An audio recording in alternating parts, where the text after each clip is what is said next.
Hening menyelimuti desa Watu Lintang malam itu. Angin tak berani berhembus, dan burung hantu pun mendadak bungkam. Udara begitu berat, seolah langit menggantung rendah di atas kepala penduduk. Suara gamelan dari arah bukit terdengar samar, pelan tapi menyayat, seakan dimainkan oleh tangan-tangan yang tak terlihat. Di tengah alun-alun desa, sosok berjubah hitam berdiri menghadap langit, wajahnya tertutup kain kafan usang. Ia adalah Ki Jagasrana, dukun yang telah kembali dari kematian, atau lebih tepatnya, tak pernah benar-benar mati. Sejak kemunculannya 3 bulan lalu, Watu Lintang berubah jadi neraka kecil.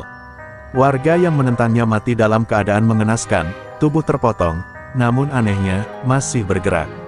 Anak-anak menangis setiap malam melihat bayangan tinggi kurus berkeliaran di depan rumah, mengelus pintu sembari menggumamkan doa-doa terbalik. Kepala dusun mencoba mengusir Ki Jagasrana, namun esok paginya, ia ditemukan tergantung di pohon asem tua, tanpa mata dan lidah. Penduduk yang ketakutan hanya bisa bersembunyi, mengurung diri dalam rumah sambil membaca ayat-ayat suci di bawah pelita. Tapi kekuatan Ki Jagasrana bukan sembarangan.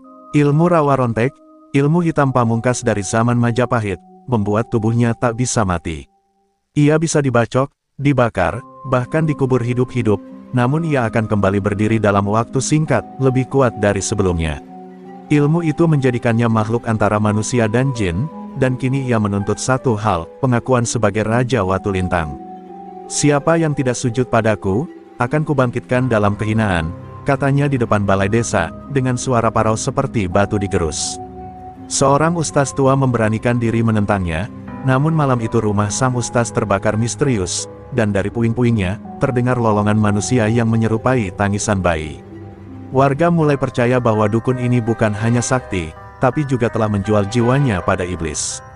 Mayat-mayat di kuburan mulai menggeliat. Banyak yang melaporkan melihat kerabat mereka yang sudah meninggal, berjalan di tengah malam, mengetuk jendela dan memanggil dengan suara lirih. Beberapa orang bahkan gila karena terus-terusan dibayangi arwah keluarga yang seharusnya telah damai. Desa yang dulu dikenal religius dan tenteram, kini menjadi sarang ketakutan yang menggumpal seperti kabut kelabu. Di sudut desa, seorang pemuda berani mencoba merekam kejadian-kejadian aneh itu dan mengirimkannya keluar Watu Lintang. Videonya viral di media sosial, dan cerita tentang dukun rawa rontek menyebar seperti angin panas. Tapi sayang, pemuda itu tak pernah terlihat lagi. Ibunya hanya menemukan sepatu berdarah dan catatan kecil bertuliskan, dia melihat terlalu dalam. Kabar tentang dukun tak bisa mati ini sampai ke banyak pesantren dan pondok di penjuru negeri. Beberapa habib dan kiai mengutus murid mereka, tapi satu persatu gagal, bahkan tak pernah kembali. Orang-orang mulai kehilangan harapan. Mereka percaya, yang bisa mengalahkan dukun ini bukan sembarang orang, tapi seseorang yang tak hanya memiliki ilmu agama, tapi juga kekuatan spiritual yang murni, yang tak takut menatap kematian di mata. Di tengah malam yang sunyi itu, angin akhirnya berhembus pelan, membawa bisikan dari langit ke bumi. Seorang santri dari pesantren di Kediri berlari membawa pesan rahasia kepada gurunya. "Gus Ikdam," katanya terengah-engah, "Watu Lintang butuh panjenengan." Dukun rawa rontek itu sudah terlalu jauh. Gus Ikdam duduk bersila di serambi pesantren, cahaya lampu minyak menerangi wajahnya yang teduh namun serius. Angin malam membawa aroma tanah basah dan kegelisahan yang belum tuntas. Di hadapannya, santri yang tadi berlari kini tertunduk, napasnya belum stabil. Suara jangkrik merayap pelan di antara sunyi, seolah pun ikut menunggu keputusan sang guru. Gus Ikdam menutup mata sejenak, mendengarkan dengan hati, bukan hanya telinga. Pesan dari Watu Lintang bukan sekadar kabar, itu panggilan. Dukun rawa rontek, ya, gumamnya lirih, matanya terbuka perlahan, menatap langit malam yang bertabur bintang, seakan mencari jawaban pada langit. Ilmu setan itu tak boleh dibiarkan tumbuh. Jika tak dihentikan, dia akan menularkan ketakutannya ke banyak desa. Suaranya tenang, namun mengandung ketegasan yang membuat para santri yang berkumpul merinding. Mereka tahu, jika Gus Ikdam turun tangan sendiri, itu artinya perkara sudah menyentuh batas akhir kesabaran. Tak butuh waktu lama, kabar bahwa Gus Ikdam akan turun langsung menyebar cepat. Beberapa kiai senior sempat menyarankan agar ia berhati-hati, karena Ki Jagasrana bukan musuh biasa. "Ia pernah duduk bersama kami di majelis dulu," kata seorang kiai sepuh, "tapi hatinya berubah sejak ia kehilangan anak dan istrinya karena fitnah." Ia menuntut keadilan dari manusia, dan ketika tidak mendapatnya, ia mencarinya pada iblis. Gus Ikdam hanya mengangguk. Ia tahu, terkadang luka lama membuka jalan ke jalan yang sesat. Pagi harinya, setelah subuh, Gus Ikdam pamit kepada para santri. Ia hanya membawa satu tas kecil berisi kitab, air zam-zam, segenggam garam, dan sehelai sorban putih dari almarhum ayahnya. "Saya tidak pergi untuk bertarung, saya pergi untuk menyelamatkan jiwa yang tersesat," katanya sebelum berangkat. Santri-santri menunduk, tak kuasa menyembunyikan rasa haru dan khawatir. Ada getar di dada mereka, seakan mereka tahu bahwa perjalanan ini bukan sekadar dakwah biasa, ini adalah perjalanan yang akan mengubah takdir. Sepanjang perjalanan menuju Watu Lintang, suasana terasa berbeda. Langit tampak lebih gelap meski matahari bersinar, dan pohon-pohon di sepanjang jalan berbisik halus. Sejumlah warga desa yang dilewati Gus Ikdam menyapanya dengan tatapan penuh harap. Mereka tahu tujuan lelaki bersorban putih itu. "Hati-hati, Gus," kata seorang ibu tua, orang yang mencoba membunuh dukun itu, tubuhnya kini menggantung di pohon randu. Tapi tak mati, hanya mengerang siang malam. Sore menjelang saat Gus Ikdam tiba di batas desa Watu Lintang. Kabut tipis menyelimuti jalan masuk, dan hawa dingin menusuk sampai ke tulang. Tak ada suara ayam, tak ada anak-anak berlarian. Rumah-rumah tertutup rapat, jendela diselubungi kain hitam. Dari kejauhan, terdengar gamelan lirih seperti yang didengar warga malam itu. Tapi kini, gamelan itu terdengar lebih berat, lebih gelap. Gus Ikdam berdiri sejenak, menatap dalam kabut. Bibirnya mulai bergerak, melantunkan ayat-ayat ruqyah perlahan, membuka jalan dengan zikir. Saat ia melangkahkan kaki pertamanya ke dalam desa, seekor burung gagak hitam jatuh dari langit, mati di hadapannya. Namun dari tubuh burung itu, mengalir darah yang membentuk huruf-huruf aneh di tanah. Gus Ikdam membacanya sekilas, lalu menunduk dalam. "Dia tahu aku datang," bisiknya. Tapi langkahnya tidak goyah. Dalam diam, ia tahu, pertarungan ini bukan soal siapa yang menang, tapi soal siapa yang paling siap menghadapi gelap tanpa membiarkan cahaya padam. Dan di balik kabut pekat itu, di atas bukit kecil yang menghadap ke desa, Ki Jagasrana berdiri menghadap ke arah yang sama. Dengan mata merah menyala dan tubuhnya dipenuhi raja hitam, ia tersenyum dingin. "Datanglah, Gus Ikdam," gumamnya. "Aku sudah menunggumu, bahkan sebelum kau lahir." Langit di atas Watu Lintang terus berawan meski matahari telah bergeser tinggi. Gus Ikdam berjalan menyusuri jalan setapak yang dulu ramai dengan suara anak-anak mengaji dan ibu-ibu menjemur kain. Sekarang, yang terdengar hanya desir angin menyisir daun kering dan bisikan lirih dari arah yang tak jelas. Ia tiba di sebuah surau tua di pinggir desa, bangunannya nyaris runtuh, namun aura spiritualnya masih tersisa. Konon, surau itu pernah menjadi tempat ngaji para santri sebelum Ki Jagasrana menjadi durjana. Disinilah Gus Ikdam memutuskan untuk bermalam dan bertafakur, mencari petunjuk dari Yang Maha Kuasa. Saat malam tiba, Gus Ikdam membuka kitab kuning yang ia bawa. Di sela-sela lembaran tua, terselip sehelai kertas usang bertuliskan huruf pegon. Surat itu adalah peninggalan ayahandanya, Kiai Soleh, yang dahulu pernah berhadapan dengan pemuja rawa rontek di tanah Jawa Timur. Ilmu ini tidak bisa dihancurkan oleh senjata atau api. Ia hidup dari dendam, dan hanya akan padam jika pemiliknya mengikhlaskan kemarahan yang membakar jiwanya, demikian bunyi kutipan dalam surat itu. Gus Ikdam terdiam lama, ia mulai memahami bahwa ini bukan pertarungan kekuatan, tapi penyembuhan luka batin yang dalam. Tengah malam, suara langkah kaki terdengar di luar surau. Gus Ikdam tetap duduk, bibirnya terus melantunkan ayat-ayat ruqyah. Pintu kayu tua terbuka perlahan, menampakkan seorang lelaki renta dengan jubah robek dan sorban penuh debu. Matanya tajam, namun penuh kepedihan. "Aku adalah saksi hidup ketika Jagasrana masih seorang santri," katanya lirih. Ia dulu hafiz Quran, tapi ia hancur saat fitnah datang menimpa istrinya yang dituduh berzina oleh warga. Ia kehilangan segalanya, dan di sanalah ia pergi ke Gunung Kelut, mencari ilmu terlarang. Lelaki tua itu mengaku sebagai Kiai Sahir, satu-satunya guru Jagasrana yang masih hidup. Ia memberitahu bahwa rawa rontek berasal dari kitab hitam kuno peninggalan penganut ilmu Majapahit yang menyatu dengan jin ifrit. Jagasrana menukar puasa dan tahajudnya dengan darah dan malam-malam kesurupan. Ia tak lagi tidur seperti manusia. Ia berzikir dengan bahasa terbalik, dan menjadikan arwah gentayangan sebagai pasukannya. "Kau tak bisa membunuhnya," "Gus," ucap Kiai Sahir getir. "Tapi kau bisa menghadapinya, jika kau berani menatap lukanya." Mendengar itu, Gus Ikdam tidak gentar, tapi justru semakin yakin. Ia tahu, jika Jagasrana pernah menjadi pecinta ilmu Allah, maka di dalam dirinya masih tersisa cahaya kecil yang belum padam.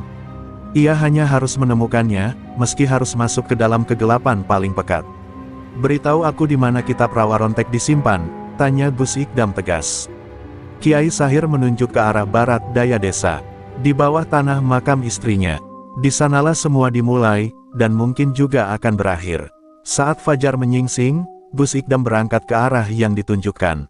Setiap langkahnya seperti memasuki masa lalu, karena di sepanjang jalan ia melihat bayangan masa kecil Jagasrana, seorang santri yang rajin, murah senyum, dan selalu duduk paling depan di majelis ilmu. Tapi kini, masa lalu itu telah berubah menjadi monster.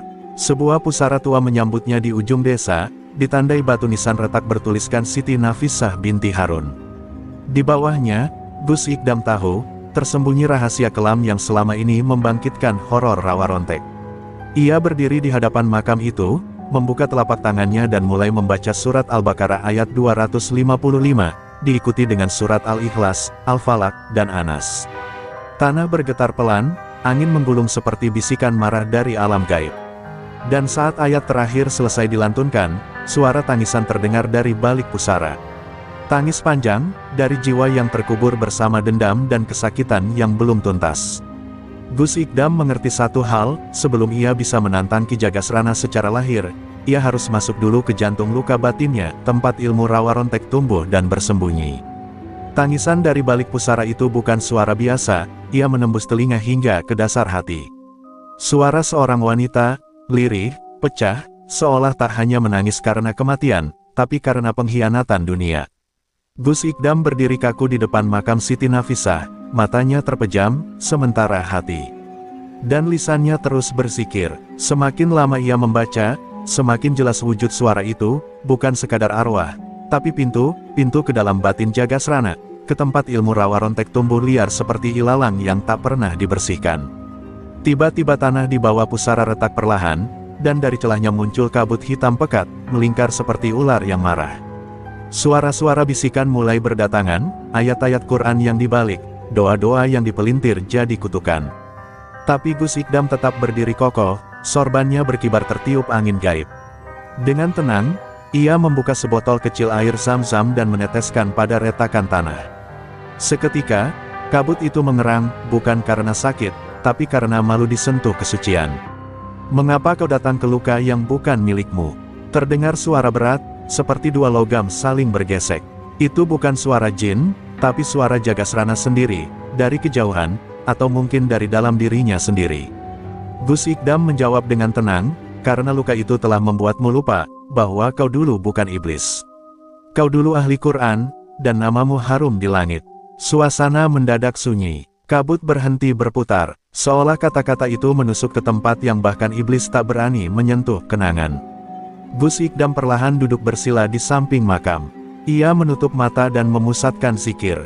Ia tahu, untuk bisa masuk ke alam batin Jagasrana, ia harus melepaskan ego dan menjadikan dirinya cermin. Dalam hitungan menit, tubuhnya terdiam kaku, dan ruhnya ditarik ke dalam dimensi yang tak kasat mata, ke dalam jiwa Jagasrana sendiri, tempat Rawarontek menanam akar.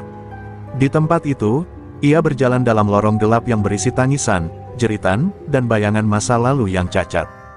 Di dinding lorong, tergantung potongan wajah, mungkin korban, mungkin kenangan. Di ujung lorong, Gus Ikdam melihat seorang lelaki berjongkok, tubuhnya kurus, wajahnya penuh luka, namun matanya memandang kosong ke arah makam kecil di depannya. Itulah Jagasrana muda, tak lagi gagah, hanya seorang ayah dan suami yang kehilangan segalanya karena fitnah. "Aku hanya ingin keadilan," bisiknya. "Tapi tak ada yang membelaku." Gus Ikdam mendekat perlahan. "Lalu kau memilih iblis sebagai hakimmu?" tanyanya pelan. Jagasrana tidak menjawab, hanya tertawa getir sambil menunjuk langit. Manusia lebih kejam dari iblis. Saat itu, langit di alam batin Jagasrana bergemuruh, dan dari balik kabut muncul wujud lain, Jagasrana dalam bentuk Rawarontek, tinggi, berambut api, tubuhnya penuh rajah, dan matanya merah menyala. "Keluar dari sini, santri kecil." Suaranya seperti gemuruh gunung meletus. Tapi Gus Ikdam tidak mundur. Ia berdiri, merentangkan tangan, dan membacakan surat Ar-Rahman dengan suara jernih. Kata demi kata dari ayat itu menghantam wujud Rawa Rontek seperti petir suci, membuat tubuh makhluk itu retak, berasap. Namun sebelum menghilang, Rawa Rontek tertawa panjang. Kau pikir bisa menyembuhkan luka ini hanya dengan doa? Luka ini perlu darah dan nyawa. Lalu semuanya gelap. Gus Ikdam terbangun dari zikirnya, tubuhnya basah keringat, napasnya berat. Tapi di sekelilingnya, tanah pusara telah berubah, rumput mulai tumbuh, batu nisan berdiri tegak, dan langit di atasnya cerah sejenak. Ia tahu, ia telah menyentuh inti dari Jagasrana, dan Rawa Rontek telah merasakan kehadirannya. Namun ia juga tahu, ini baru permulaan. Pertarungan besar akan datang, bukan hanya di alam batin, tapi di dunia nyata, saat ilmu hitam Rawa Rontek sepenuhnya bangkit untuk mempertahankan singgasananya. Dan Gus Ikdam harus siap, bukan hanya sebagai pejuang, tapi sebagai penyembuh luka terdalam manusia. Malam kembali menyelimuti Watu Lintang, tapi malam ini berbeda. Langit memerah seperti luka terbuka, dan suara gamelan kembali terdengar, lebih cepat, lebih liar, seolah menari bersama kemarahan yang tak terbendung. Penduduk desa yang selama ini bersembunyi mulai bermunculan satu persatu, bukan sebagai manusia biasa, tapi dengan mata kosong, tubuh kaku, seperti mayat hidup. Mereka berjalan perlahan menuju bukit di tengah desa, ke tempat pemujaan Rawa Rontek. Gus Ikdam yang baru saja siuman dari zikir panjangnya tersentak merasakan perubahan suasana. Sorban putihnya berkibar tertiup angin keras, dan ia melihat langit membentuk lingkaran hitam di atas bukit. Di sana, siluet tinggi besar mulai terlihat, Jagasrana, dalam wujud Rawa Rontek seutuhnya. Tubuhnya 2 kali lipat lebih besar dari manusia biasa, kulitnya kelam seperti arang terbakar, dan dari matanya menyala api merah menyala. Ia telah sepenuhnya bangkit, bukan lagi manusia, tapi entitas. Aku sudah bangkit, Gus Ikdam, suaranya menggetarkan tanah. Kau menyentuh lukaku, tapi tak bisa menghapus dendamku. Dengan satu ayunan tangannya, tanah di sekeliling bukit merekah, dan dari dalamnya muncul sosok-sosok tak dikenal. Mereka adalah para pendendam, korban zaman, orang-orang yang mati dengan kemarahan. Mayat-mayat yang tak diterima bumi, dibangkitkan oleh kekuatan ilmu Rawa Rontek. Gus Ikdam berdiri di kaki bukit, memandangi fenomena itu dengan mata penuh iba, bukan takut. Ia tahu, yang dihadapinya bukan hanya kekuatan sihir, tapi himpunan penderitaan manusia yang tak pernah dipulihkan. Jagasrana, teriaknya lantang, jika kau ingin nyawaku, ambillah. Tapi jangan jadikan mereka alat kebencianmu. Namun Rawa Rontek hanya tertawa, dan di tengah tawa itu, hujan turun, bukan air, tapi darah. Dari langit, aroma amis mengguyur desa. Langkah Gus Ikdam mantap. Ia naik ke bukit dengan pelan, setiap langkahnya diiringi bacaan surat Al-Fat. Ayat demi ayat menjadi pelindung dari roh-roh pendendam yang mencoba meraih tubuhnya. Sekitar 20 meter dari puncak, tanah tiba-tiba berguncang hebat. Dari balik kabut, seorang wanita muncul, wajahnya cantik, namun matanya hitam tanpa cahaya. Nafisah, gumam Gus Ikdam, itu adalah arwah istri Jagasrana, namun kini dikuasai oleh amarah dan kesedihan yang mendalam. Ia menyerang Gus Ikdam dengan kecepatan luar biasa, mengayunkan rantai berapi yang membelah udara. Tapi Gus Ikdam tidak membalas. Ia berdiri, membuka kedua tangannya, dan membaca doa dari hati, "Ya Allah, jika ini adalah ujianmu untuk menyentuh hati yang beku, maka izinkan aku menjadi jalan cahaya." Rantai api itu mengenai tubuh Gus Ikdam, namun tubuhnya tidak terbakar. Sebaliknya, cahaya putih menyelimuti tubuhnya, dan Nafisah menjerit keras, seakan ruh aslinya tersentuh. Jeritan itu menghentikan Rawa Rontek sesaat. Ia menatap ke bawah, melihat Nafisah tersungkur dengan cahaya putih menyelimuti tubuhnya. Dalam sesaat, mata Jagasrana berubah, api merah padam sejenak, dan mata manusia muncul di balik wajah iblis itu.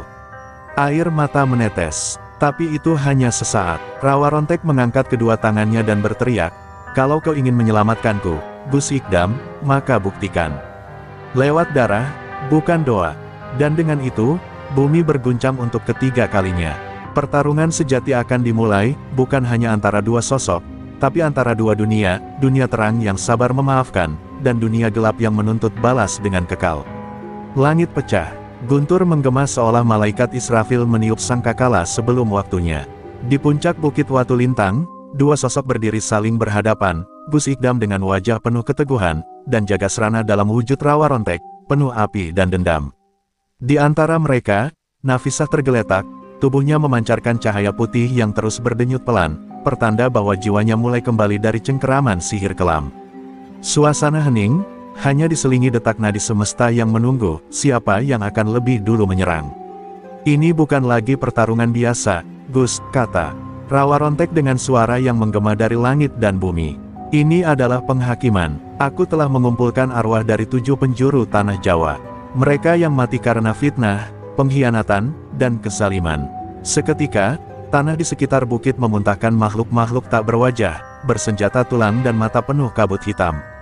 Mereka bergerak bersamaan, seperti gelombang lautan murka, mengepung Gus Ikdam dari segala arah. Tapi Gus Ikdam tidak bergerak mundur. Ia menutup matanya sejenak, lalu membentangkan tangannya. Dari dalam jubahnya, ia mengeluarkan segumpal tanah dari Raudah, tanah suci di Madinah yang diwariskan Kiai Soleh padanya. Ia meletakkannya ke tanah, membaca Asmaul Husna dengan penuh khusyuk. Cahaya putih menyebar dari tempat ia berdiri, membentuk lingkaran pelindung yang membakar para makhluk pendendam. Jeritan arwah memenuhi langit, menyayat, seolah mereka sendiri bingung mengapa rasa sakit justru datang dari cahaya, bukan senjata. Rawa rontek mengangkat tangan, menciptakan pusaran api setinggi gunung. Ia melemparkannya ke arah Gus Ikdam. Langit terbelah, dan cahaya bulan pun lenyap di tengah ledakan dahsyat itu. Namun saat debu mengendap, Gus Ikdam masih berdiri tegak. Tubuhnya terluka, darah menetes dari dahi dan bahunya, tapi sorot matanya tetap jernih. Api dari dunia tak akan pernah mengalahkan jiwa yang berserah pada Tuhan, ucapnya lirih, seperti mengingatkan bukan hanya rawa rontek, tapi juga dirinya sendiri. Dalam sekejap, Gus Ikdam melafalkan surat Al-Hasir ayat terakhir, lalu melemparkan segenggam garam ruqyah ke tanah. Tanah bergetar, dan dari dalamnya muncul sosok-sosok berselimut cahaya, para wali Allah, para pejuang kebenaran yang telah gugur dalam sejarah. Mereka tak berkata apa-apa, hanya berdiri di sisi Gus Ikdam, menatap pasukan rawa rontek dengan tatapan damai namun tegas. Perang dua dunia dimulai, pasukan cahaya melawan pasukan dendam, bukan dengan pedang, tapi dengan sikir dan cahaya yang menyilaukan. Pertempuran berlangsung hebat, langit seakan terbelah antara hitam dan putih. Kabut, api, cahaya, doa, semua menyatu dalam satu tarian agung antara terang dan gelap. Nafisah yang masih tergeletak mulai menggeliat, tubuhnya perlahan ditarik ke sisi Gus Ikdam oleh sosok cahaya yang menyerupai seorang wanita bersorban. Mungkin itu ibunya, mungkin ruh seorang wali perempuan. Air mata Nafisah mengalir, dan pada detik itu, bagian terdalam dari Jagasrana, sisa kemanusiaannya, menjerit di dalam tubuh rawa rontek. Jeritan itu menghentikan pertempuran sejenak. Rawa rontek terduduk, tubuhnya goyah, wajahnya setengah manusia, setengah iblis. Mengapa aku masih merasakan cinta, setelah semua ini? Gumamnya dengan suara pecah. Gus Ikdam perlahan menghampiri, tak membawa senjata, hanya tangan terbuka dan air mata. Karena kau belum sepenuhnya mati, Jagasrana. Dan selama kau masih bisa menangis, kau masih bisa kembali. Tapi sebelum kata-kata itu bisa menembus sepenuhnya, langit kembali menggelap. Seseorang dari masa lalu Jagasrana, yang lebih jahat dari dirinya, muncul membawa sihir yang jauh lebih tua. Langit yang semula hanya mendung kini benar-benar runtuh. Angin berputar kencang membentuk pusaran hitam di atas puncak Watu Lintang.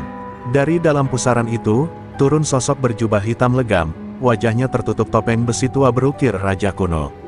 Hawa kehadirannya begitu berat hingga tanah retak, pepohonan kering seketika, dan pasukan arwah rawa rontek membungkuk dalam ketakutan. Bahkan rawa rontek sendiri, Jagasrana, mundur setapak, matanya yang menyala merah perlahan meredup. Sosok itu bukan hanya kuat, tapi sumber dari semua kegelapan ini. Sudah lama, Jagasrana, kata sosok itu dengan suara rendah yang menggema seperti dua dunia berbicara bersamaan. Aku menunggumu untuk menyelesaikan janjimu, membinasakan cahaya. Terakhir di tanah ini. Jagasrana terdiam, tubuhnya gemetar. Itu adalah Ki Bajang Rangda, sang guru yang telah memberinya ilmu rawa rontek puluhan tahun lalu, saat ia terpuruk dalam luka dan dendam. Ki Bajang Rangda lah yang membisikkan kebencian ke dalam telinganya, yang menumbuhkan akar hitam dalam hatinya, dan kini datang menagih hasilnya. Gus Ikdam memandang tajam ke arah sosok bertopeng itu. Ia bisa merasakan bahwa ini bukan manusia biasa. Ini adalah penjaga ilmu hitam tingkat tinggi, yang menyembunyikan jiwanya dalam ribuan tubuh, dan hidup dari dendam generasi demi generasi. Kaulah sumbernya, bisik Gus Ikdam. Kaulah iblis yang menanamkan luka dalam dada manusia, lalu menertawakannya saat mereka jatuh. Ki Bajang hanya tertawa pelan. Aku tidak pernah menanam luka, Gus. Aku hanya menyiramnya, manusia yang menumbuhkannya sendiri. Saat itu, Gus Ikdam mengambil langkah maju, meski tubuhnya sudah penuh luka dan darah.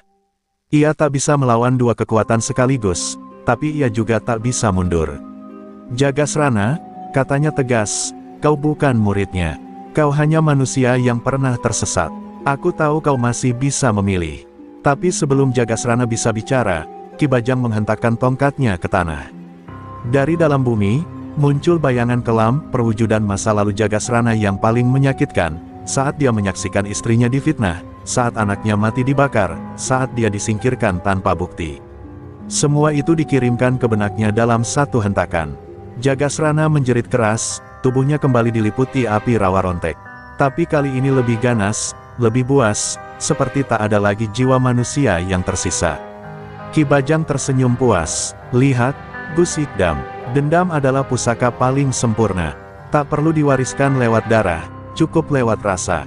Tapi di balik tawa itu, Gus Ikdam membaca sesuatu yang lain, ketakutan. Ki Bajang tahu bahwa jika Jagasrana berhasil dipulihkan, seluruh rantai kebenciannya selama puluhan tahun akan hancur. Dan cahaya sekecil apapun bisa membuat gunung kegelapan runtuh. Dalam sekejap, Gus Ikdam duduk bersila. Di tengah kehancuran, ia membaca doa Nabi Yunus dalam perut ikan. La ilaha illa anta subhanaka ini kuntu minas zalimin. Berulang kali, doa yang tak hanya memanggil Tuhan, tapi juga memanggil jiwa-jiwa yang tenggelam dalam penyesalan untuk naik ke permukaan.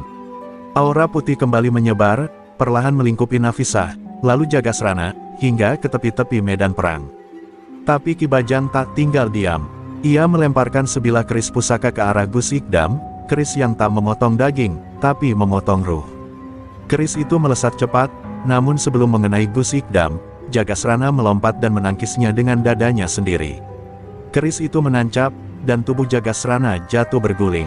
Cahaya putih dan api merah menyatu di tubuhnya, membentuk siluet seperti manusia yang sedang bertarung dengan dirinya sendiri. Ki Bajang tertegun, tak menyangka muridnya berani melindungi musuh. Kau memilih dia? Tanya Ki Bajang. Jagasrana tersenyum dengan darah di bibir. Aku memilih jiwaku sendiri. Tubuh Jagasrana tergeletak di tanah. Keris pusaka Ki Bajang masih menancap di dadanya. Asap hitam keluar dari luka itu, berputar seperti ular mencari celah untuk masuk kembali. Tapi tubuh Jagasrana kini bukan lagi sekadar wadah dendam. Api rawa rontek yang dulu membara kini mulai meredup, digantikan oleh kilatan cahaya putih yang perlahan membesar dari dalam dadanya. Di balik kelopak matanya yang tertutup, terjadi peperangan sejati, antara dendam dan maaf, antara amarah dan penyesalan, antara ilmu hitam dan cahaya nurani. Dalam kesadarannya yang terpecah, Jagasrana berdiri di sebuah lorong gelap, dihimpit ribuan bayangan masa lalu. Ia melihat wajah istrinya, Nafisah, menangis sambil digiring oleh para prajurit. Ia melihat api membakar rumahnya, anaknya menjerit dari balik kobaran itu. Ia melihat dirinya sendiri, duduk bersimpuh dalam kubangan darah sambil tertawa gila, tawa yang selama ini menjadi topeng atas kepedihan. Tapi di ujung lorong, ada cahaya kecil, dan dalam cahaya itu, ada sosok Gus Ikdam yang sedang mengulurkan tangan. Aku sudah terlalu kotor, bisik Jagasrana dalam hati. Tapi suara lain muncul, suara yang lebih jernih, suara Nafisah. Tidak ada manusia yang terlalu kotor untuk kembali kepada Tuhannya. Kata-kata itu menggema, mengusir satu persatu bayangan kelam yang menghimpit dadanya. Perlahan, Jagasrana berjalan menuju cahaya itu.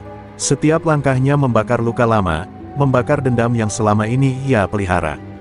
Hingga akhirnya, dengan gemetar, ia meraih tangan Gus Ikdam dalam cahaya itu. Seketika, di dunia nyata, tubuh Jagasrana bergetar hebat. Keris pusaka itu meledak menjadi abu. Ki Bajang randa terperanjat, wajah di balik topengnya menunjukkan keterkejutan yang belum pernah ia rasakan. Api rawa rontek yang selama ini menjadi lambang kekuatan Jagasrana berubah menjadi nyala putih keperakan, seperti api surga. Nafas Jagasrana berat, tapi wajahnya kini tenang. Aku memaafkan, bisiknya pelan, dan bumi pun merespons dengan gempa kecil yang menyapu seluruh energi hitam dari tanah Watu Lintang. Ki Bajang Rangda meraung. "Pengkhianat!" teriaknya sambil mengangkat tongkatnya tinggi-tinggi. "Kau memilih kelemahan, kau menolak kekuatan abadi." Tapi Gus Ikdam berdiri di depan Jagasrana, melindunginya. "Kekuatanmu dibangun dari kebencian, tapi kekuatan sejati adalah ketika seseorang bisa memilih cinta, meski ia punya 1000 alasan untuk membenci." Dengan lantang, Gus Ikdam membaca ayat kursi, dan cahaya membentuk tameng besar yang memantulkan energi kegelapan dari tongkat Ki Bajang. Perlahan, pasukan roh dendam yang sebelumnya dikuasai Ki Bajang mulai berjatuhan. Satu persatu, mereka menangis, bukan karena kalah, tapi karena doa dan cahaya telah menghapus belenggu kebencian dari jiwa mereka. Arwah-arwah itu mulai terangkat ke langit, menghilang dalam kedamaian yang tak pernah mereka rasa selama hidup maupun mati. Ki Bajang kini berdiri sendirian, di tengah reruntuhan kuasa gelap yang selama ini ia banggakan. Jagasrana berlutut di hadapan Gus Ikdam. "Bantu aku menyelesaikan ini, sebelum tubuhku kembali dirasuki," ucapnya. Gus Ikdam mengangguk, dan bersama-sama mereka membaca doa taubat nasuha, diiringi ayat-ayat cahaya. Dari tubuh Jagasrana, semua Raja Rawa Rontek mengelupas, meleleh seperti lilin tersinari kebenaran. Tapi Ki Bajang belum kalah. Ia mengangkat topengnya, memperlihatkan wajah sejatinya, bukan manusia, bukan pula jin, tapi campuran keduanya, makhluk tua yang hidup dari generasi ke generasi, dan ia belum selesai. Udara di puncak Watu Lintang tiba-tiba membeku saat Ki Bajang Rangda menyingkap topengnya perlahan. Wajah yang terungkap bukan manusia, tapi perpaduan bayangan hitam dan kulit tua yang berkerut, matanya berkilat seperti bara api yang tidak pernah padam. Wajah itu adalah cermin dari kegelapan purba yang telah hidup berabad-abad lamanya, sebuah entitas yang tak pernah benar-benar mati, hanya berpindah dari tubuh ke tubuh. "Aku adalah kutukan yang diwariskan oleh leluhurmu sendiri, Gus Ikdam. Aku bukan hanya guru Jagasrana, aku adalah kegelapan yang mengikat darah dan tanah ini." Gus Ikdam menatap dingin, napasnya berat tapi penuh keyakinan. "Jika kau memang kegelapan abadi, maka aku adalah cahaya yang abadi pula.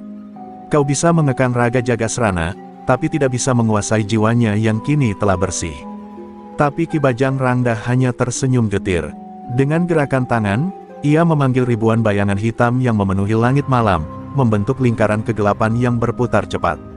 "Lihatlah, aku tak hanya membawa muridku kembali ke kegelapan, aku juga membawa dunia untuk tenggelam bersamaku." Jagasrana yang kini berdiri tegak di samping Gus Ikdam, masih menahan sisa-sisa serangan dari keris pusaka yang dulu tertancap di dadanya. Tubuhnya bersinar dengan cahaya lembut, namun wajahnya menampakkan pergulatan batin yang luar biasa. "Aku pernah menjadi bagian dari kegelapan itu, tapi sekarang aku memilih jalan yang berbeda.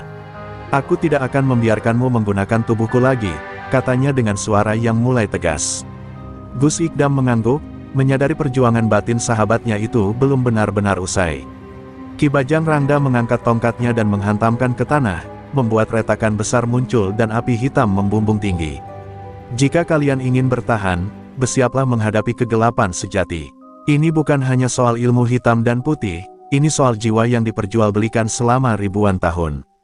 Langit berubah menjadi gelap pekat, dan angin badai mulai menggila, mengoyak bumi dan membalikkan segala harapan yang selama ini ada. Namun dari celah awan, seberkas cahaya bulan menembus, seperti pesan dari langit bahwa harapan masih hidup. Dalam pergolakan itu, Gus Ikdam dan Jagasrana menguatkan diri dengan berdiri berdampingan, menggabungkan ilmu dan doa mereka. Doa dan ilmu bukan lawan ilmu hitam, melainkan kekuatan yang lebih besar jika disatukan, Gus Ikdam berbisik sambil membuka kitab kuno yang diwariskan gurunya. Dari dalam kitab itu, meluncurlah cahaya biru yang menyelimuti keduanya. Mereka membentuk lingkaran perlindungan, di mana energi suci dan kekuatan jiwa menjadi benteng tak tertembus. Ki Bajang Rangda menggeram dan menyerang dengan jurus kegelapan yang membuat tanah retak dan udara panas membakar. Namun, setiap serangannya dipantulkan oleh benteng cahaya Gus Ikdam dan Jagasrana, yang kian menguat dengan setiap ayat suci yang dilafalkan. Perang ini bukan hanya pertarungan fisik, tapi juga pertarungan batin yang menguras jiwa dan raga. Dan di balik semua itu, Nafisah yang telah pulih, berdiri jauh di belakang, memandang dengan haru sekaligus takut akan nasib suaminya.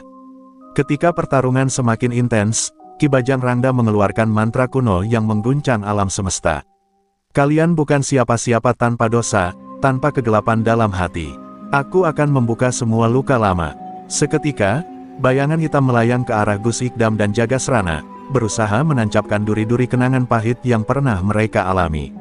Tapi keduanya saling menggenggam tangan, dan dengan kekuatan doa yang semakin kuat, mereka menolak gelombang gelap itu, membuktikan bahwa cinta dan keikhlasan mampu melampaui segalanya. Di tengah badai kegelapan yang mengamuk, Gus Ikdam menunduk dan membuka lembaran kitab tua yang penuh debu. Di sana tertulis kisah kelam yang hampir terlupakan, tentang asal mula Ki Bajang Rangda, makhluk yang lebih dari sekadar manusia dan jin, hasil dari kutukan leluhur yang terperangkap dalam dendam selama berabad-abad. Ki Bajang lahir dari darah yang tercampur dengan ilmu hitam kuno, makhluk yang menjelma untuk mengekang kekuatan cahaya dan memperpanjang bayang-bayang kematian di dunia. Ini bukan hanya peperangan sekarang, ini adalah pertempuran sejarah yang terulang, gumam Gus Ikdam pelan. Sementara itu, Ki Bajang Rangda berdiri kokoh di tengah medan perang, matanya menyala dengan kekuatan yang seolah tidak pernah habis. Ia membuka tabir kenangan, memperlihatkan pada Gus Ikdam dan Jagasrana serpihan kenangan masa lalu yang dipenuhi darah dan air mata. Ia pernah menjadi manusia biasa, yang kehilangan keluarga dan dikhianati oleh orang-orang terdekatnya. Dendam yang membakar hatinya tumbuh menjadi lahar panas yang menghancurkan nurani dan menjadikannya alat kehancuran, sampai akhirnya ia melepaskan jiwanya pada kegelapan. Aku bukan musuh kalian, aku adalah korban dari diri sendiri, suaranya pecah, menyiratkan kesedihan yang dalam. Gus Ikdam menyimak dengan seksama, hatinya bergetar mendengar pengakuan itu. Jika kau adalah korban, maka masih ada harapan untukmu. Setiap jiwa punya jalan kembali ke cahaya, asal ada niat dan kemauan, katanya sambil melangkah mendekat. Jagasrana berdiri di sampingnya, menatap tajam ke arah guru kegelapan itu. Tapi kau harus memilih sekarang, Ki Bajang. Bertahan dalam kegelapan hanya akan menghancurkan segalanya, termasuk dirimu sendiri. Suasana hening sejenak, seperti dunia pun menunggu jawaban dari makhluk yang selama ini jadi ancaman. Tiba-tiba, Ki Bajang mengangkat tangannya dan mengeluarkan aura gelap yang begitu kuat, berusaha mengguncang keteguhan Gus Ikdam dan Jagasrana. Namun, keduanya tetap berdiri teguh, dibalut oleh cahaya perlindungan yang berasal dari doa dan niat tulus mereka. Aku tidak akan menyerah pada kegelapan, tapi aku juga tidak akan menyeret kalian ke jurang kehancuran, ucap Ki Bajang lirih. Perlahan, getaran kegelapan itu melemah, menunjukkan perlawanan batin yang mulai muncul di dalam dirinya. Di sudut medan, Nafisah yang menyaksikan semuanya dengan mata berkaca-kaca, berbisik doa dan harapan untuk sang suami dan guru muda itu. Ia tahu pertarungan ini bukan sekadar bentrokan ilmu dan kekuatan, tapi juga pertempuran jiwa dan pengampunan. Semoga hati yang terluka bisa kembali utuh, ucapnya lirih, menyatukan doanya dengan suara angin yang berhembus lembut di tengah kekacauan. Cahaya kecil yang muncul dari tubuh Jagasrana tampak makin kuat, seolah berperan sebagai jembatan antara kegelapan dan cahaya. Ki Bajang menundukkan kepala perlahan, berjuang melawan bayangan kelam yang selama ini menguasainya. Aku tak ingin terus menjadi bayangan, aku ingin melihat dunia dengan mata manusia, merasakan damai tanpa dendam, katanya dengan suara hampir berbisik. Gus Ikdam meraih tangan Ki Bajang, memberi kekuatan dan pengharapan. Setiap langkah menuju cahaya adalah kemenangan besar, bahkan bila dimulai dari kegelapan terdalam. Jagasrana ikut mengangguk, meyakinkan bahwa bersama, mereka bisa mengubah nasib yang sudah terlalu lama suram. Namun, di balik ketenangan sesaat itu, bayangan baru mulai muncul, ancaman dari masa lalu Ki Bajang yang belum sepenuhnya terkubur, dan kekuatan gelap lain yang mengintai dari balik tirai waktu. Pertarungan bukan hanya soal mereka bertiga, tapi tentang nasib dunia yang bergantung pada pilihan hati seseorang yang dulu terperangkap dalam kegelapan. Ini belum berakhir, bisik Gus Ikdam pada Jagasrana, perjalanan kita baru benar-benar dimulai. Setelah pergulatan batin Ki Bajang mulai mereda, Gus Ikdam dan Jagasrana merasakan hawa dingin menyusup ke dalam udara malam. Meski api pertempuran utama mulai padam, kegelapan lain yang jauh lebih berbahaya mulai bergetar di balik tirai bayangan. Kita tidak sendirian, bisik Gus Ikdam sambil menatap keliling dengan waspada. Dari celah pepohonan, sesosok-sosok hitam melesat, menimbulkan hawa penuh misteri dan ancaman yang tak terlihat oleh mata biasa. Sosok itu adalah Bayu Sekar, dukun rawa rontek muda yang ambisius dan penuh dendam. Ia murid gelap Ki Bajang Rangda yang selama ini bersembunyi di balik kabut gunung, merangkak naik dengan ilmu hitam yang jauh lebih berbahaya dan tidak terduga. Bayu Sekar mengamati dari kejauhan dengan mata berkilat, penuh kebencian pada Gus Ikdam yang telah merebut muridnya dan menghancurkan gurunya. Saatnya aku tunjukkan bahwa ilmu yang kumiliki lebih kuat dari cahaya dan doa kalian, gumamnya penuh keyakinan. Gus Ikdam merasakan gelombang energi gelap yang mengarah ke mereka. Ini bukan hanya pertarungan dengan masa lalu, katanya sambil memegang tangan Jagasrana. Kita akan menghadapi ancaman baru yang lebih berbahaya. Bayu Sekar bukan lawan biasa. Jagasrana menyiapkan diri, sorot matanya membara, siap menanggung beban melawan kegelapan yang terus merembet. Kami harus segera bertindak, atau semua yang sudah kita perjuangkan akan hancur. Sementara itu, Bayu Sekar mulai merapal mantra, memanggil roh-roh gelap yang terkurung di perbatasan dunia manusia dan alam gaib. Kabut pekat melingkupi tempat itu, dan suara-suara aneh mulai bergema, menakutkan bahkan bagi mereka yang terbiasa dengan kegelapan. Bayu Sekar tersenyum sinis. Mereka tidak tahu apa yang akan mereka hadapi. Ini hanya permulaan. Cahaya dari Gus Ikdam dan Jagasrana mulai meredup di tengah serangan ilmu hitam yang makin ganas. Pertarungan baru pun dimulai. Bayu Sekar menyerang dengan kecepatan dan ilmu yang sulit ditebak, membuat Gus Ikdam dan Jagasrana kewalahan. Namun, kekuatan doa dan ikatan persahabatan mereka menjadi tameng kuat yang terus menahan serangan. Setiap ayat yang dilafalkan Gus Ikdam membawa cahaya yang menyobek kegelapan, dan setiap gerakan Jagasrana menandai pertahanan tubuh dan jiwa mereka. Tapi Bayu Sekar terus menggempur, tak pernah lelah. Di tengah bentrokan sengit, Nafisah yang kini berdiri di belakang mereka, berdoa dan menguatkan jiwa-jiwa yang berperang. Tuhan, kuatkan mereka yang memperjuangkan cahaya di tengah gelap. Doanya lirih, seolah mengisi energi yang mulai menipis. Gus Ikdam memandang Nafisah dengan penuh rasa syukur, menyadari bahwa pertempuran ini bukan hanya milik mereka, tapi juga harapan bagi banyak jiwa yang tertindas oleh ilmu hitam. Pertarungan semakin memuncak saat Bayu Sekar menggunakan mantra terlarang yang memunculkan bayangan-bayangan gelap menyerupai makhluk dari neraka. Gus Ikdam dan Jagasrana harus menggabungkan seluruh kekuatan ilmu dan doa mereka, menyalurkan energi suci yang melindungi tanah Watu Lintang. Kilatan cahaya biru dan hitam bertabrakan, menciptakan gelombang energi yang mengguncang seluruh penjuru alam. Pertarungan ini bukan hanya tentang kekuatan, tapi juga tentang keyakinan dan keberanian melawan kegelapan yang terus mengancam. Di tengah kegelapan yang semakin pekat, Bayu Sekar mengangkat tangan kanannya, memancarkan aura hitam pekat yang berputar seperti pusaran angin yang mematikan. Gus Ikdam dan Jagasrana yang sudah bertarung habis-habisan merasa getaran kekuatan itu jauh melampaui apa yang pernah mereka hadapi sebelumnya. Ilmu rawa rontek ini bukan sekadar ilmu hitam biasa. Ini ilmu yang memanfaatkan jiwa-jiwa terperangkap di antara dunia dan akhirat, ujar Gus Ikdam dengan suara berat, menyadari bahaya yang kini mengancam.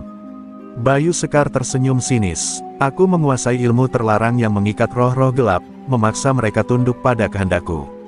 Dengan ini, aku bisa mengalahkan siapa saja, bahkan cahaya sekuat Gus Ikdam. Katanya dengan penuh kesombongan, matanya yang merah berkilat menembus kegelapan.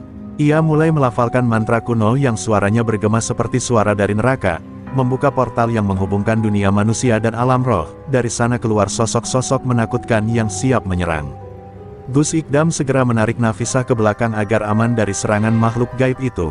Sementara Jagasrana tetap berdiri di depan, memanggil kekuatan batinnya untuk melawan.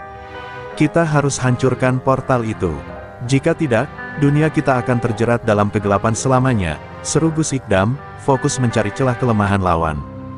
Dengan cepat, mereka membentuk lingkaran perlindungan dengan doa dan mantra suci, mencoba menahan serbuan roh-roh jahat yang keluar dari portal.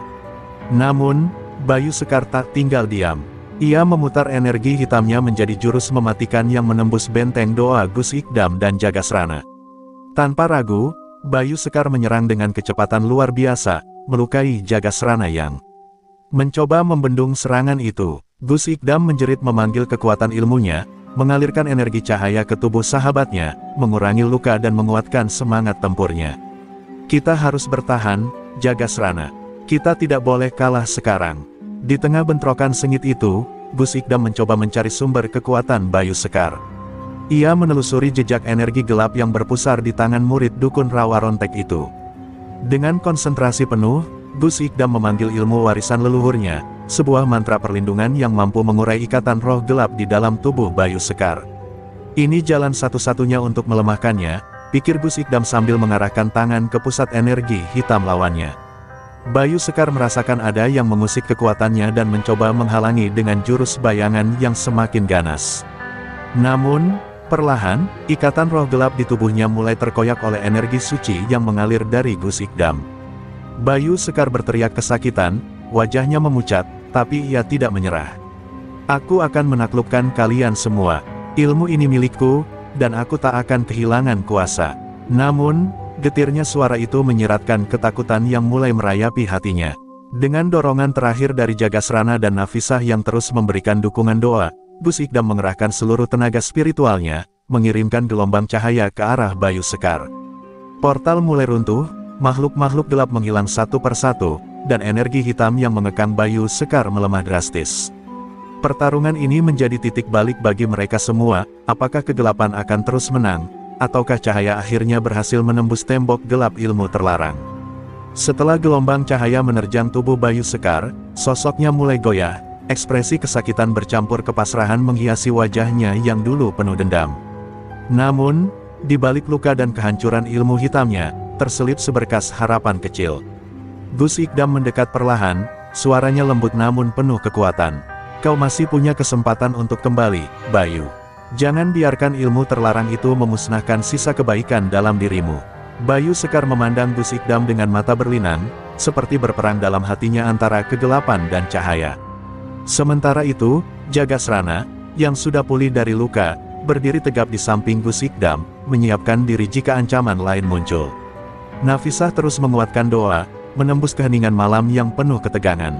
Suara angin seakan membawa pesan, bahwa pertempuran ini adalah lebih dari sekadar duel fisik. Ini adalah ujian bagi jiwa dan keberanian manusia menghadapi pilihan sulit. Bayu Sekar, yang selama ini terperangkap dalam dendam dan ambisi, kini berdiri di persimpangan takdirnya sendiri. Tiba-tiba, dari tubuh Bayu Sekar muncul cahaya redup, seperti api kecil yang berusaha membakar kegelapan dalam dirinya. Ia menggigil hebat, merasakan sakit yang luar biasa saat energi terlarang mulai luruh dan berubah menjadi sesuatu yang lebih murni. Aku tidak ingin terus terperangkap dalam kegelapan, lirihnya. Gus Ikdam mengulurkan tangan, menawarkan bantuan bukan hanya sebagai lawan, tetapi sebagai penyelamat. Mari kita buka jalan baru, tanpa harus terikat oleh ilmu hitam yang membelenggu. Namun, proses itu tidak mudah. Bayu Sekar harus mengorbankan sebagian besar kekuatannya, melepaskan ilmu yang selama ini menjadi jangkar dan pedangnya. Dengan suara berat, ia mengakui, ini adalah pengorbanan yang kutanggung demi masa depan yang lebih baik walaupun jalan itu penuh penderitaan. Gus Ikdam mengangguk, memahami bahwa terkadang, keikhlasan melepaskan adalah kekuatan sejati yang harus dimiliki setiap orang yang ingin bertahan dalam cahaya. Ketika Bayu Sekar berusaha bangkit, suara gemuruh keras terdengar dari kejauhan. Sebuah kekuatan baru, bahkan lebih gelap dan berbahaya, mulai bangkit dari reruntuhan masa lalu Ki Bajang Rangda dan ilmu Rawa Rontek. Gus Ikdam menyadari, pertarungan ini belum berakhir.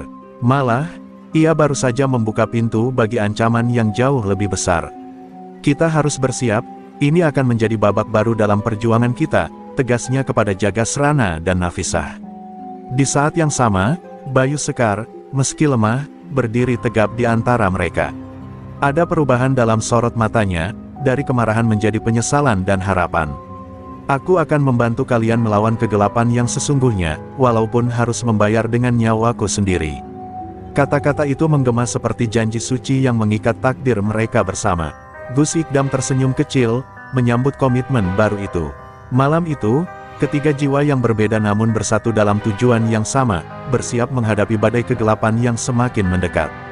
Mereka tahu, kemenangan tidak hanya ditentukan oleh kekuatan ilmu, tetapi oleh keberanian, pengorbanan, dan cahaya yang tetap menyala meski diterpa badai gelap yang paling pekat sekalipun. Seiring fajar mulai menyingsing, langit di atas Watu Lintang berubah menjadi kelam tak wajar, seolah mengabarkan datangnya bencana besar. Gus Ikdam, Jagasrana, dan Bayu Sekar yang kini berdiri bersama, memandang ke Cakrawala dengan kesadaran bahwa badai kegelapan yang sesungguhnya mulai menggulung. Ini bukan hanya pertarungan fisik lagi, kata Gus Ikdam dengan suara penuh kewaspadaan, melainkan ujian terakhir bagi jiwa dan keberanian kita. Dari balik bayang-bayang, kekuatan gelap yang lebih besar mulai mengerumuni mereka.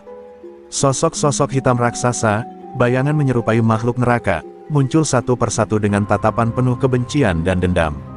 Mereka adalah pengikut lama Ki Bajang Rangda yang tersisa, kini bangkit kembali untuk meneruskan kutukan dan menyebar kegelapan tanpa batas. Bayu Sekar menggenggam tangan Gus Ikdam erat-erat, menyiapkan diri untuk pertempuran yang tak terelakkan. Pertarungan pun meletus dengan dahsyat. Gus Ikdam dan Jagasrana menggabungkan ilmu dan doa mereka, menyalakan energi suci yang menyapu makhluk kegelapan itu. Namun jumlah musuh yang datang bagai gelombang pasang, tak habis-habisnya. Kita harus bertahan sampai bantuan datang, teriak Jagasrana sambil memukul mundur serangan dengan kekuatan tubuh dan jiwa. Nafisa, yang dari kejauhan mengamati, terus memanjatkan doa agar kekuatan mereka tetap teguh. Bayu Sekar, meski kekuatannya sudah jauh berkurang, menjadi kunci yang mengikat kegelapan tersebut. Ia menggunakan sisa energi terlarangnya untuk membuat penghalang roh, menahan serangan paling ganas agar tidak menembus pertahanan Gus Ikdam dan Jagasrana. Aku akan bayar semua kesalahanku dengan melindungi kalian, teriaknya penuh semangat. Momen itu membuat Gus Ikdam mengangguk, tahu bahwa pengorbanan Bayu Sekar memberi mereka kesempatan. Namun, badai kegelapan tak kunjung mereda. Salah satu makhluk raksasa berhasil menerobos dan menyerang Gus Ikdam langsung. Dengan sigap, Bayu Sekar melompat menghadang, tubuhnya terluka parah. Gus Ikdam merasakan sakit yang mendalam, tidak hanya fisik, tapi juga hati. "Jangan, Bayu," teriaknya sambil mengalirkan energi penyembuh melalui tangan. Tapi Bayu Sekar hanya tersenyum lemah, "Ini saatnya aku menebus segalanya." Pertarungan mencapai puncaknya saat Gus Ikdam mengerahkan seluruh ilmu suci yang dimilikinya. Cahaya biru menyala terang dan membentuk perisai raksasa yang menghalau gelombang gelap. Jagasrana menyusul dengan serangan pamungkas, mengguncang medan pertempuran. Perlahan, kegelapan mulai surut, makhluk-makhluk itu mundur dengan raungan mengerikan. Namun Gus Ikdam tahu, kemenangan ini belum tuntas, badai kegelapan ini hanya jeda sebelum gelombang yang lebih besar datang. Ketika langit mulai cerah dan pagi menjelang, ketiga pejuang itu berdiri terengah-engah di medan pertempuran yang penuh puing. Mereka tahu perjuangan belum selesai, tapi api harapan masih menyala dalam hati masing-masing. "Kita harus bersiap, karena apapun yang datang, kita akan hadapi bersama," kata Gus Ikdam penuh tekad.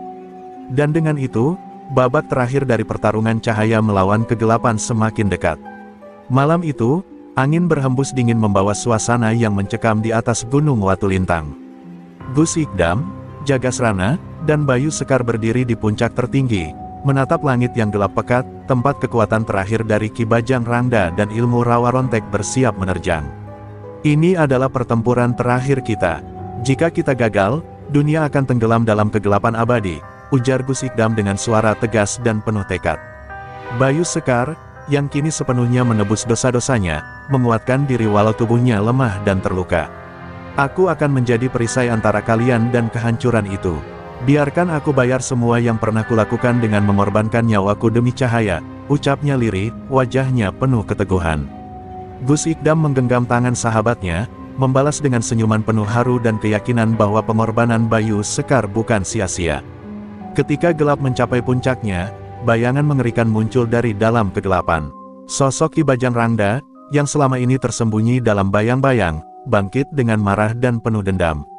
Ia memancarkan energi hitam yang mengguncang tanah dan udara, membuat semua makhluk yang berdiri di sana merasakan beratnya bahaya yang nyata. "Kalian berani menentangku. Ini adalah akhir dari perjuangan kalian." Suaranya bergema menakutkan. Pertarungan antara cahaya dan kegelapan pun pecah dengan dahsyat. Gus Ikdam mengerahkan seluruh tenaga dan ilmu warisan leluhur yang suci, menciptakan gelombang energi putih bercahaya yang menembus kegelapan pekat. Jagasrana menyusul dengan serangan penuh semangat, membelah kegelapan menjadi serpihan-serpihan yang hancur. Di tengah pertarungan, Bayu Sekar menahan serangan dahsyat dari Ki Bajang Rangda, tubuhnya menerima hantaman yang seolah memecah segala harapan. Dengan napas tersengal, Gus Ikdam merasakan ada kekuatan baru yang muncul dari dalam dirinya. Ia mengingat pesan leluhurnya, bahwa cahaya sejati akan muncul dari pengorbanan dan ketulusan hati. Mengumpulkan seluruh kekuatan jiwa dan raganya, Gus Ikdam melancarkan jurus terakhirnya, sebuah semburan cahaya yang memancar dari hatinya dan melingkupi medan pertempuran. "Ini adalah cahaya terakhir, yang akan menghapus kegelapan selamanya," teriaknya. Kekuatan itu mengoyak tubuh Ki Bajang Rangda dan ilmu rawa rontek yang selama ini mengikat dunia dalam kegelapan. Perlahan, bayangan gelap mulai memudar, dan cahaya menerangi seluruh penjuru gunung. Bayu Sekar tersenyum lemah, mengetahui bahwa pengorbanannya tidak sia-sia. Jagasrana dan Gus Ikdam memegang erat sahabatnya, mengucapkan terima kasih dan penghormatan untuk pengorbanan yang luar biasa. Ketika pagi mereka, Gunung Watu Lintang kembali terang dan damai, seolah tak pernah terjadi pertarungan dahsyat di sana. Gus Ikdam memandang Cakrawala dengan mata penuh harapan dan keyakinan bahwa cahaya selalu akan menang melawan kegelapan, selama ada hati yang berani berdiri dan melawan. Kita semua adalah pelindung cahaya ini, katanya pelan, menutup babak panjang perjuangan yang penuh pengorbanan. Cerita ini berakhir dengan pesan kuat tentang keberanian, penebusan, dan kekuatan cahaya yang mampu mengalahkan kegelapan terdalam sekalipun. Gus Ikdam dan sahabatnya kembali ke dunia dengan jiwa yang lebih kuat, siap menjaga perdamaian dan menghadapi tantangan baru yang mungkin datang di masa depan.